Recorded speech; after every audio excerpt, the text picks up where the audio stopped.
15ই April মামলাটা আছে সর্বোচ্চ আদালতে, সেখানে যাব।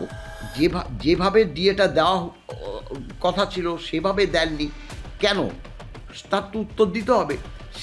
তার পরিপ্রেক্ষিতে সর্বোচ্চ আদালত নিশ্চয়ই একটা নির্দেশ দেবে, নির্দেশটাই আমাদের শিরোধার্য। যেহেতু সরকারি কর্মচারীরা ডিএটা পেয়ে গেছে, তাতে যাতে এই গ্র্যান্টিং এইড কর্মচারী, অর্থাৎ শিক্ষক, অশিক্ষক, বোর্ড, কর্পোরেশন, পঞ্চায়েত, লাইব্রেরি, এই সব ধরনের কর্মচারীদের যাতে ডিএটা ভোটের আগে অন্তত রাজ্য সরকার দিয়ে দেওয়া হোক। হিসাবের তো অবশ্যই গরমিল আছে, ও হিসাবের যে গরমিল আছে কিভাবে 100% নিউট্রালাইজ করে এই যে 50% ডিএটা একদম 25% ডিএ হয়ে গেল, সেটার তো একটা কারণ ব্যাখ্যা দিতে হবে। তা সেটা তো সর্বোচ্চ আদালতের কাছে আমরা জানতে চাইবো যে আমাদের ডিএ ঠিক মতো দেয়নি, কিন্তু সামনের দিক দিয়ে কবে পাবো সেটা তো সরকারকে বলতে হবে। আজীবন তো ওয়েট করবো না। সরকার প্রথমে বললো 2 কিস্তিতে দেবে, তারপরে বললো 100%ই আমরা দিয়ে দিয়েছি 4 বছরে। আবার 1/4/8 থেকে যে শুরু হয়েছে ডিএটা 31/12/2025 পর্যন্ত যেটা বাকি থেকে গেল, সেটা কবে পাবো? এই বার্তাগুলো তো সর্বোচ্চ আদালতের কাছে আমরা প্রশ্ন করব, প্রশ্ন রাখবো। তাতে সর্বোচ্চ আদালত স্বাভাবিকভাবে সরকারকে জিজ্ঞাসা করবে, সরকার তার উত্তর দেবে। কারণ গ্র্যান্টিং এইড কর্মচারীরা খোদ রাজ্য সরকারি কর্মচারীদের থেকেও সংখ্যায় কিন্তু অনেক বেশি। এটা কিন্তু সরকারকে মাথায় রাখতে হবে। এবং তাদের যদি 3 থেকে 4 জন পরিবার ধরা হয়, সেই ভোটটা কিন্তু অনেকটা, সরকার একটাও ভোট পাবে না। স্যার, এই ডিএ সংক্রান্ত যে কোনো বিষয়ে যে কোনো কন্টেন্টের নিচে একাধিক কমেন্ট যে গ্র্যান্ট এইটের কর্মচারীরা কবে পাবে, শিক্ষকরা কবে ডিএ পাবে, এই সংক্রান্ত কোনো আপডেট স্যার? না, এখনও আপডেট যতটুকু আমরা পাচ্ছি আমরা কর্মচারী সমাজের কাছে তা কিন্তু ভিডিও আকারে আমরা প্রকাশ করছি। আজকেও আমাদের প্রেসিডেন্ট মাননীয় শ্যামল কুমার মিত্র মহাশয় একটা ভিডিও করে কি পরিস্থিতি বা কি পর্যায়ে আছে সেটা কিন্তু কর্মচারী সমাজের কাছে পেশ করেছে। আমিও গত 3 April additional chief secretary finance ডিপার্টমেন্টের কাছে মেল করে বলেছি যে 1 এপ্রিল যে মিটিংটা ছিল বিভিন্ন সংশ্লিষ্ট দপ্তরগুলির সঙ্গে এই গ্র্যান্টিং এইড কর্মচারীদের যে প্রশাসনিকভাবে তাদের সেক্রেটারিদের সঙ্গে, তার রেজাল্টটা খুব ভালো, সেটাই আমরা শুনেছি এবং নির্দেশও দিয়েছে পোর্টালে তা আপলোড করার জন্য। তাই এই বার্তা দিয়েই মেল করেছি যে যেহেতু সরকারি কর্মচারীরা ডিএটা পেয়ে গেছে, তাতে যাতে এই গ্র্যান্টিং এইড কর্মচারী, অর্থাৎ শিক্ষক, অশিক্ষক, বোর্ড, কর্পোরেশন, পঞ্চায়েত, লাইব্রেরি, এই সব ধরনের কর্মচারীদের যাতে ডিএটা ভোটের আগে অন্তত রাজ্য সরকার দিয়ে দেওয়া হোক।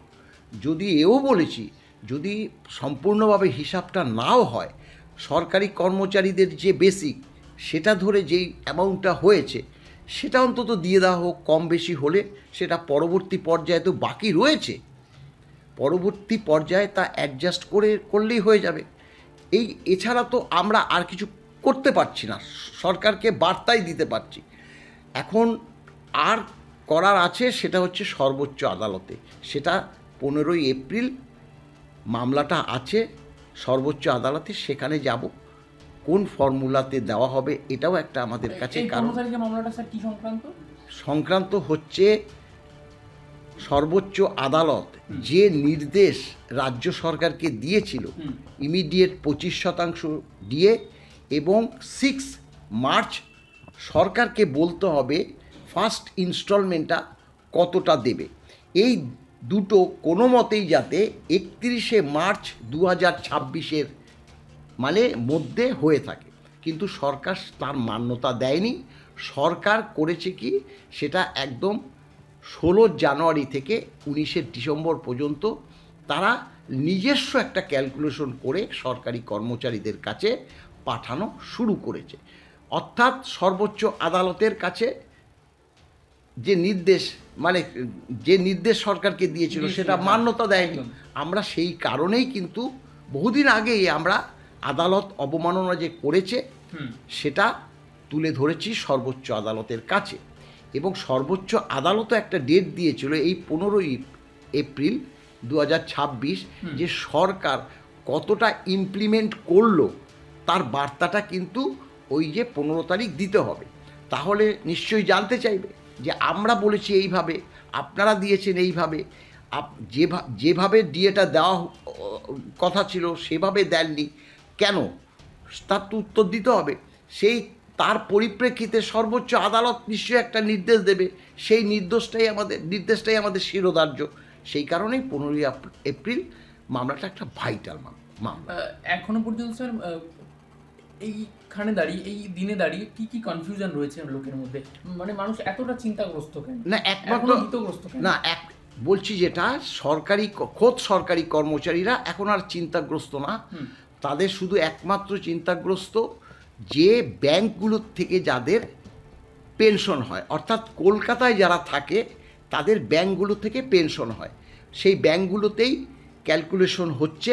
অর্থাৎ তাদের যে হেড অফিসের একটা পেনশন সেল থাকে, সেই পেনশন সেলে ক্যালকুলেশন হয়ে সেই তাদের যে শাখাগুলো আছে সেই শাখাগুলোতে যারা পেনশন পায় যারা বকেয়া পাবে সেই তথ্য তুলে দেবে, সেখানে ক্রেডিট হয়ে যাওয়ার পর মেসেজ যাবে, তারা তুলে নিতে পারবে। কিন্তু অনেকেরই সেই ব্যাংক থেকে এখনও মেসেজ আসছে না, সেই কারণে তারা উদ্বিগ্ন। আমরা তাদেরকে বলেছি, দেখুন যেহেতু ট্রেজারিগুলোর কাজ প্রায় শেষ, ট্রেজারি থেকে যারা পেনশন পায় তারা কিন্তু বকেয়া অধিকাংশই পেয়ে গেছে।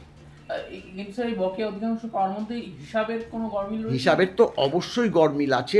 হিসাবের যে গরমিল আছে, সরকার যেখানে হিসাবটা দেখিয়েছে ডিফারেন্সটা কিন্তু আমরা যেই ডিফারেন্সটা দিয়েছিলাম সেই ডিফারেন্সটা দেখিয়েছে, কিন্তু ওরা বলছে যে 100% নিউট্রালাইজ করে তাদের 50% ডিএটা 25% হয়েছে।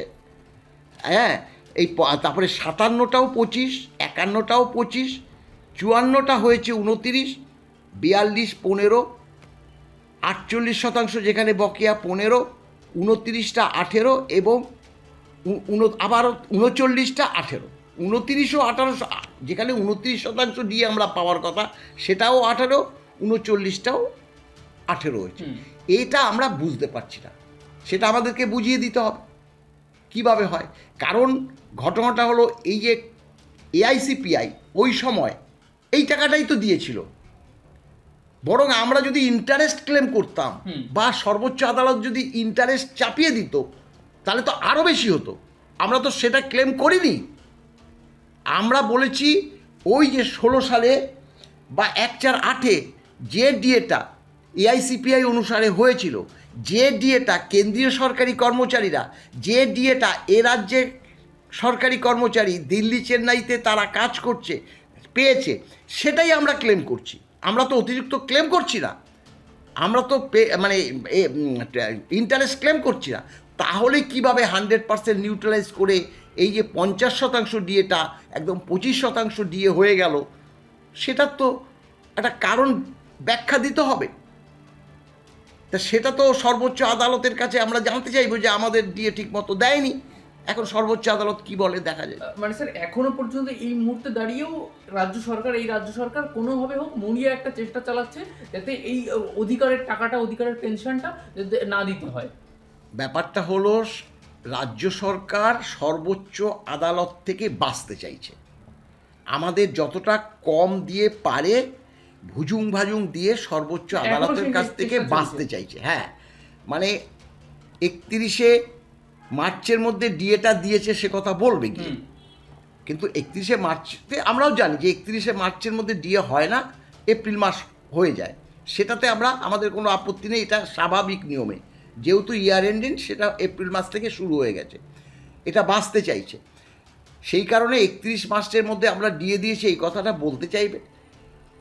এবং কেন নিচ থেকে আরম্ভ করেছে তার জন্য একটা যুক্তি দিয়েছে, সেই যুক্তিটাও আমরা কিন্তু মান্যতা দিয়েছি যে ঠিক আছে, পিছন দিকে শুরু করেছে তারপরে সামনের দিক দিয়ে পাবো, কিন্তু সামনের দিক দিয়ে কবে পাবো সেটা তো সরকারকে বলতে হবে। আজীবন তো ওয়েট করব না। সরকার প্রথমে বলল 2 কিস্তিতে দেবে, তারপরে বলল 100%ই আমরা দিয়ে দিয়েছি 4 বছরে। আবার 1/4/8 থেকে যে শুরু হয়েছে ডিএটা 31/12/2025 পর্যন্ত যেটা বাকি থেকে গেল সেটা কবে পাবো? এই বার্তাগুলো তো সর্বোচ্চ আদালতের কাছে আমরা প্রশ্ন করব, প্রশ্ন রাখব, তাতে সর্বোচ্চ আদালত স্বাভাবিকভাবে সরকারকে জিজ্ঞাসা করবে, সরকার তার উত্তর দেবে। সেই উত্তর স্যাটিসফাই হলে বিচারকরা সেই বার্তা যদি মেনে নেয় তাহলে আমাদের সেইভাবেই অর্ডার করবে। আর যদি বিচারক বলে যে না এটা ভুল বার্তা, বিচারক সিদ্ধান্ত নেবে, সেই অর্ডারের ভিত্তিতে সরকারকে দিতে হবে। এই তো, আর কিছুই না। মানে এখানে এখনো হলেও কিছুটা হলেও চিন্তা তো রয়েছে স্যার। চিন্তা চিন্তা করছেন, আপনাকে বারবার ফোন করছেন। হ্যাঁ, চিন্তা বলতে কি, প্রথমে হচ্ছে ওই যে গ্র্যান্টিন এডের কর্মচারীদের, সেখানে তো সব থেকে বেশি চিন্তা। তারা তো, আমরা তো মনে করছি যে সত্যি কথা বলতে তো ভোটের যে ধরনের মানে এই অরাজকতা আমরা লক্ষ্য করছি, হ্যাঁ, সেই পরিপ্রেক্ষিতে যদি এই ভোটের আগে যদি গ্র্যান্টিন এইড কর্মচারীরা ডিএটা না পায়, তাতে সরকারের কিন্তু ভালো হবে না। কারণ গ্র্যান্টিন এইড কর্মচারীরা খোদ রাজ্য সরকারি কর্মচারীদের থেকেও সংখ্যায় কিন্তু অনেক বেশি। এটা কিন্তু সরকারকে মাথায় রাখতে হবে।